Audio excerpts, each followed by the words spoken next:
గుంటూరు జిల్లా మాచర్లలో కిడ్నాప్ అయి చిన్నారి సాయి సాత్విక్ కథ విషాంతమైంది. సాత్విక్ను చంపి మృతదేహాన్ని మాచర్లలోని ఒక క్వారీలో పడేశారు దుండగులు. 6 ఏళ్ల చిన్నారి సాయి సాత్విక్ ఈ నెల 22న కిడ్నాప్ అయ్యాడు. ఇంటి ఎదుట ఆడుకుంటున్న సాయి సాత్విక్ కనిపించకుండా పోవడంతో పోలీసులకు ఫిర్యాదు చేశారు తల్లిదండ్రులు.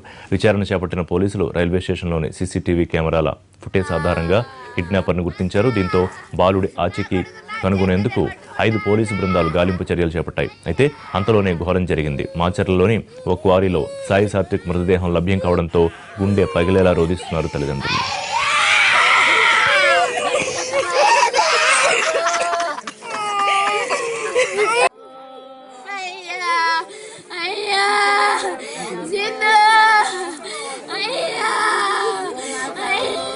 బాలుడి హత్యకు సంబంధించిన మరిన్ని అప్డేట్స్ గుంటూరు నుంచి మా ప్రతినిధి హరీష్ లైవ్లో అందిస్తారు. హరీష్,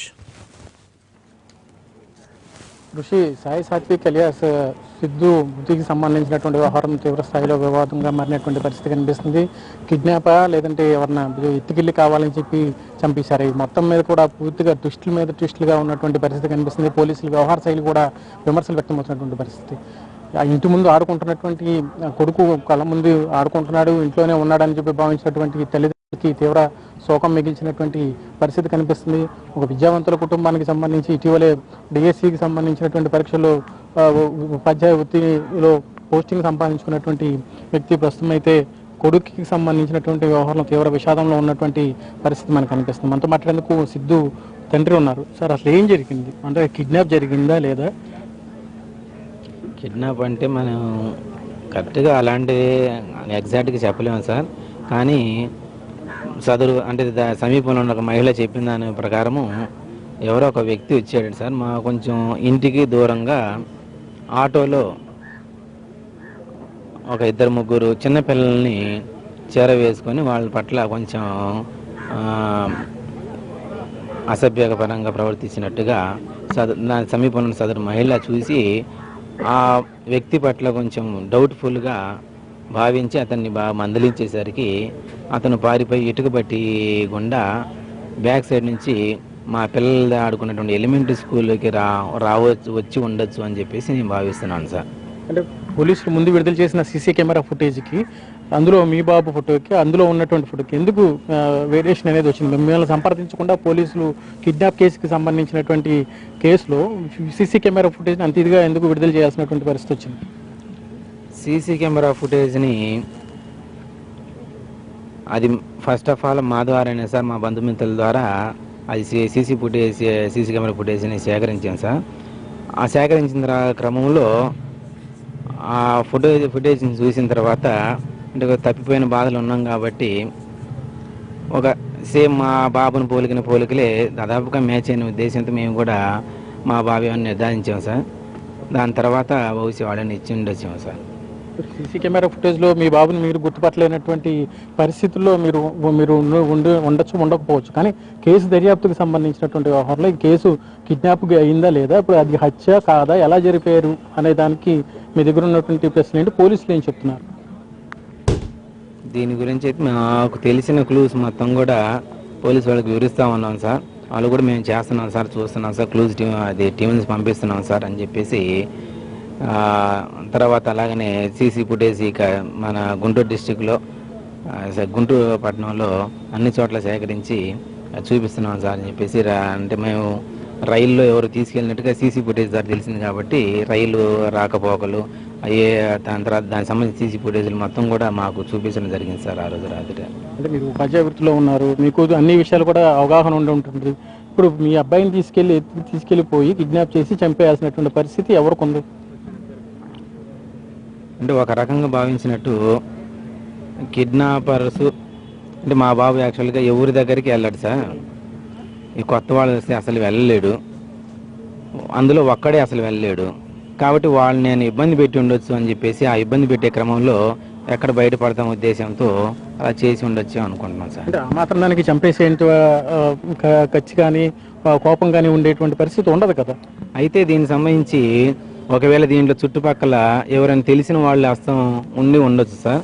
ఒకవేళ మా బాబు ఎవరిని దగ్గర అంటే తెలిసిన వాళ్ళు కాబట్టి అంటే మేము చుట్టుపక్కల నివసించే నివాసాన్ని దగ్గరలో ఉన్న వాళ్ళు ఎవరైనా ఉన్నట్టయితే మా బాబు వాళ్ళని గుర్తుపెట్టినట్టయితే మళ్ళీ ఇబ్బంది కలిగించే ఉద్దేశంతో రాయన చేయొచ్చు అని అనుకుంటున్నాను సార్. సీసీ కెమెరా ఉన్న ఫుటేజ్లో మీ అబ్బాయి కాదని చెప్పి పోలీసులు కూడా తర్వాత నిర్ధారించినటువంటి పరిస్థితి.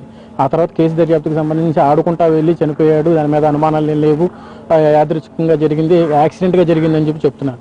ఇంత కన్ఫ్యూజన్స్, ఇన్ని రకాల కన్ఫ్యూజన్స్కి ఒక ఇన్సిడెంట్లో ఇంత రావడానికి గల కారణం ఏంటని మీరు భావిస్తున్నారు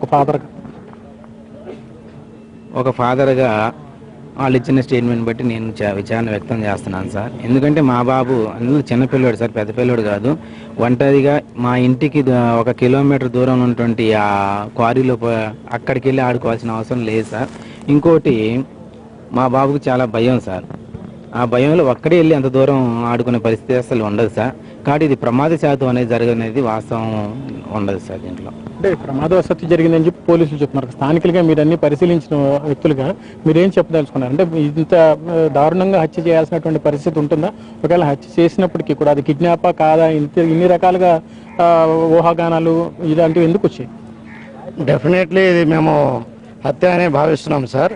ఎందుకంటే మా బంధువే సాయి సిద్ధు, మా బంధువే.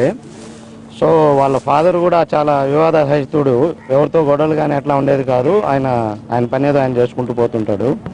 కానీ మేము 22వ తారీఖు మధ్యాహ్నం సుమారు 3:30 గంటల టైంలో బాబు అదృశ్యమయ్యాడనగానే మాకు సంబంధించిన హైయర్ అఫీషియల్స్ కూడా చాలామందికి మేము చెప్పి ఇక్కడ లోకల్ డిపార్ట్మెంట్ వాళ్ళకి ఫోన్లు చేయించాం సార్. మరి పోలీస్ డిపార్ట్మెంట్లో అలసత్వం కూడా ఇందులో ఉందని మేము భావిస్తున్నాము. ఎందుకంటే 22వ తారీఖు సుమారు 3:30 గంటలో బాబు అదృశ్యమైతే 23వ తారీఖు రోజు సాయంత్రం 8:30 గంటలో రైల్వే స్టేషన్లో అక్కడెక్కడో ఉన్నట్టుగా ఏదో ఒకటి రిలీజ్ చేశారు పోస్టర్. ఆ తర్వాత మళ్ళీ దాని మీద ఎంతవరకు ఫాలో అప్ ఉందనేది రాలేదు సార్. తర్వాత సడన్గా ఇక్కడ పడి ఉన్నాడని తెలిసింది. డెఫినెట్లీ ఎవరో కావాలని తీసుకెళ్ళి చంపేసి ఉంటారని మేము భావిస్తున్నాం. మొత్తం మీద కేసుకి సంబంధించి బాలుడు సిద్ధు ఎవరైతే ఉన్నారో అతను కిడ్నాప్ గురైన తర్వాత నుంచి కూడా ఇప్పటి వరకు కూడా అనేక రకాలైనటువంటి అనుమానాలు, అపోహలు వ్యక్తమవుతున్నటువంటి పరిస్థితి మనకు కనిపిస్తుంది. పోలీసులు విడుదల చేసినటువంటి సీసీ ఫుటేజ్, ఆ తర్వాత జరిగినటువంటి సంఘటనల మీద మనతో మాట్లాడి పోలీసు అధికారులు కూడా ఉన్నారు. సార్ చెప్పండి, ఓవరాల్గా జరిగినటువంటి ఇన్సిడెంట్స్లో పోలీస్ వైఫల్యం అనేది మాత్రం పక్కాగా ఉందని చెప్పి ఒక విమర్శలు వ్యక్తమవుతున్నాయి. దీనికి మీరు ఏమైనా సమాధానం చెప్తారు? పోలీసు వైఫల్యం ఏం లేదు. కేసు ఇచ్చిన క్షణం అదే క్షణం ఎఫ్ఐఆర్ కట్టాము. అదే క్షణంలో 7 గంటలకు ఇచ్చారు, 7 గంటలకి కట్టేసాం. అంటే సీసీ కెమెరా ఫుటేజ్లకు బాలును గుర్తించడం, ఆ తర్వాత కిడ్నాప్ జరిగిందని చెప్పి సీసీ ఫుటేజ్ని కూడా పోలీసులు విడుదల చేశారు. ఆ తర్వాత మళ్ళీ ఏమీ లేదు, ప్రమాదవశాత్తు సంఘటన జరిగింది. ఒక 24 అవర్స్లో 48 అవర్స్లో ఇన్ని రకాలైనటువంటి ఊహాగానాలు కానీ ప్రచారాలు కానీ తెరమేకి తీసుకురావటం ఎలా జరిగింది?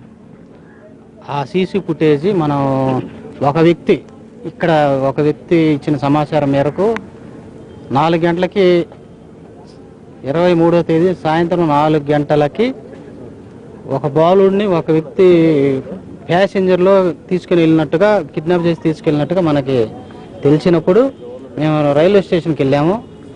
మాతో పాటు పేరెంట్స్ వాళ్ళంతా వచ్చారు.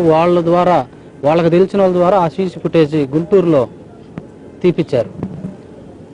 సరే, మాది బాగానే ఉంది. అది అతను కాదా అవునా కాదా అనేసి తర్వాత మళ్ళీ నైట్ 2 గంటలకు ప్రూవ్ చేశారు అయితే అతను కాదు అని.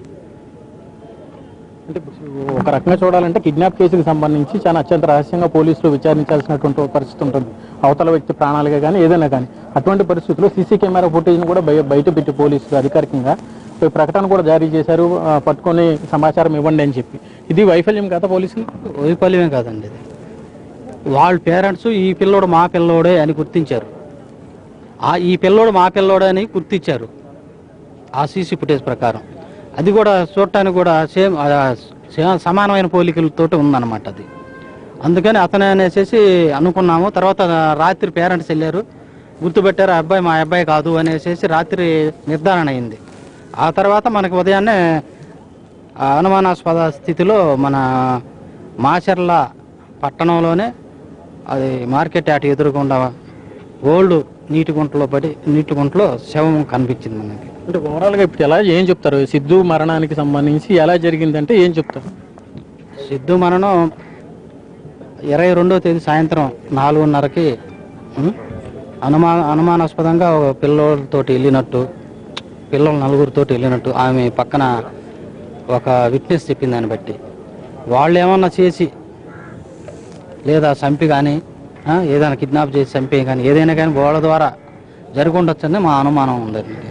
వాళ్ళని గ్యారెంటీకి పట్టుకొని విచారించి అసలు ఏ రకంగా ఈ రకమైన మర్డర్ ఈ రకంగా జరిగిందనే దాని గురించి మేము ఆలోచన చేసి ఇన్వెస్టిగేషన్ క్లారిటీ తీసుకుని వస్తాం. మొత్తంగా జరిగిన వైఫల్యానికి సంబంధించి రెండు వైపులా కూడా పోలీసులు విచారణ చేస్తున్నారు. ఒకటి సీసీ కెమెరా ఫుటేజ్కి సంబంధించినటువంటి వ్యవహారం ఒకటైతే, ఇంకోవైపు జరిగిన ఘటనకు సంబంధించి పోలీసుల్ని అటెన్షన్ డైవర్ట్ చేయడం కానీ ఇతరత్ర పోలీసులను కూడా సంఘటనకు సంబంధించినటువంటి వ్యవహారంలో పోలీసులను కూడా డైవర్ట్ చేయడం. ఇంకో విషయం ఏంటంటే ఇప్పుడు పోస్ట్ మార్టం రిపోర్టు జరగాల్సిందో, పోస్ట్ మార్టం జరిగిన తర్వాత పోస్ట్ మార్టం రిపోర్టు ఆధారంగా అసలు చనిపోయింది ప్రమాదవశాత్తు చనిపోయారా లేదంటే ఎవరైనా చంపేశారా అనేది క్లారిటీ వచ్చేటువంటి పరిస్థితి. పోస్ట్ మార్టం రిపోర్ట్ తర్వాత కానీ అసలు విషయం బయటకు వచ్చేటువంటి పరిస్థితి లేదు. Right, thank you Harish.